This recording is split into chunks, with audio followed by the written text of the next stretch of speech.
time watching this podcast. I can assure you that this podcast will be very helpful to you, especially students.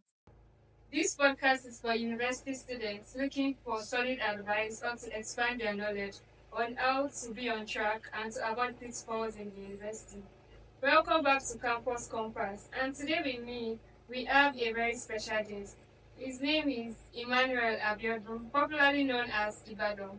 He's a first class graduate of the Department of Theatre and Media Arts. Please, good morning, Ibadan. Good morning, madam. Please, can you introduce yourself? My name is Emmanuel Abiodun, popularly known as Ibadan. You'll be taking us on the topic how to build a strong CV and how to stand out in the job market. So, Ibadan, please, can you tell us what a CV is?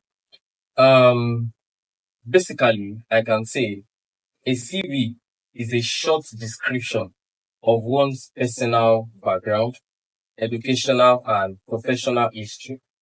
Now, I said it's a short description because most times when people are asked for their CV or resume, they go ahead to package up themselves just to make sure that they are presentable. And that's fine actually, but then it has to be sure so that it is presentable and attractive to those you want to submit it to. Alright. So once again, I say a CV is a short description of one's personal background, educational and professional history. It's a Latin word for course of life or life track.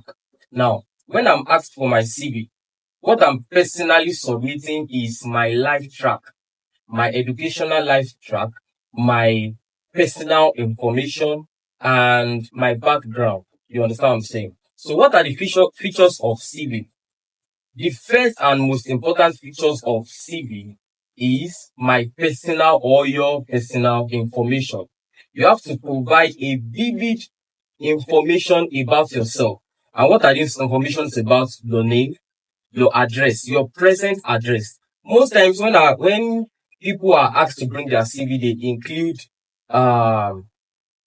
address that is somehow or far from where they are submitting the CV to. For example, if I'm asked to bring a CV to Akure, I should put an address within that environment so that they will do away with the fear of will this person come, will this person not be thinking about the amount we'll give him and the transport cost and all of that. So I should include a present address that is close to where I'm submitting the CV to. Are you getting now? Then I should include my phone number and hotline so that when they are trying to reach me, they don't, they don't have to try keeping reaching me times without number. Are you getting it now? And another one is that I include my email, the one I'll be able to respond to as soon as possible. Sorry for that.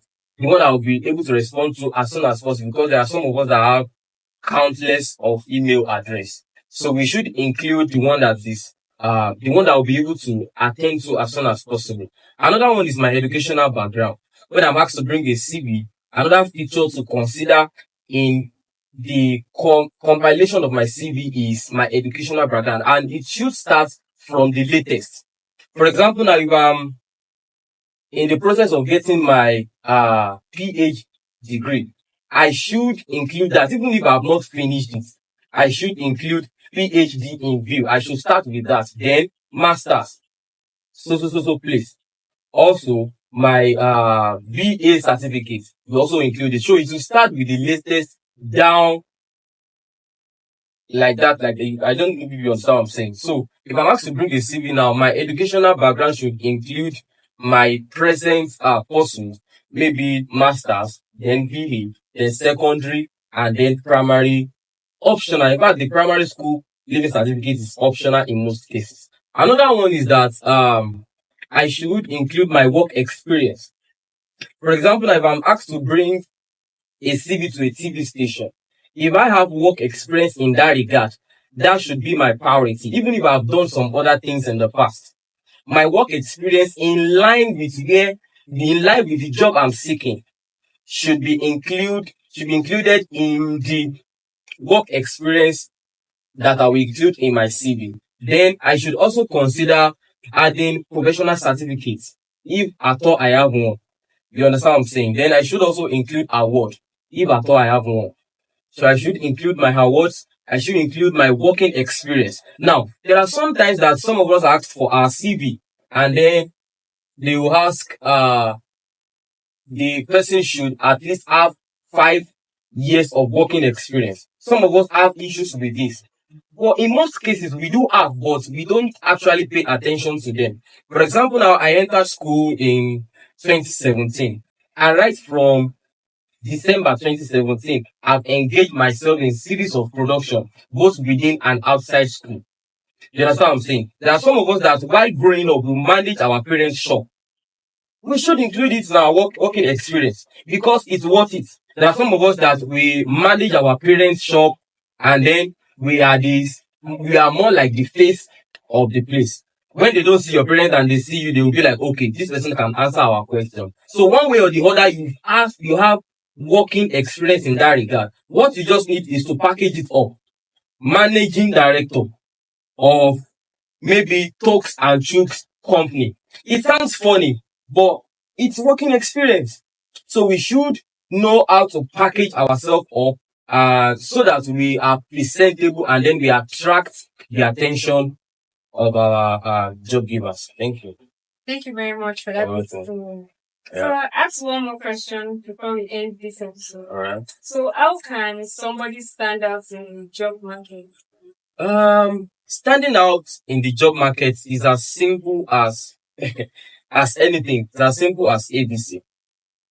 Now, for somebody to stand out in the job market, for me to stand out in the job market, I should be hardworking. I don't know how to add flavor to that. I shouldn't be lazy. I should be able to also present my big pictures, what I've done in the past. I did this, I did this, I did that. Once I'm able to mention some of the things I've done in the past, we'll know that, okay, this person will fit into what we need him for. You understand? So it's just as simple as anything. Be professional. Know how to present your big picture. For example, now, if you invite me for a job now, and you are like, please, can you introduce yourself? After my name, the next thing I'll mention is first class. Yes, I'm Emmanuel Abiodun, a first class graduate of Ekiti State University, Theatre and Media Arts. That's one of my biggest picture now. Before mentioning some of the things I've done in the past, you understand what I'm saying? So I should be able to always present my big picture to people that this is who I am. Do you understand? So I think that's some of the things I need to say. Thank you very much, Babi. You're welcome. Your beautiful experience that you shared with us. And I hope you've been able to learn a thing or two. Thank you for watching, and I'll see you next episode. Bye.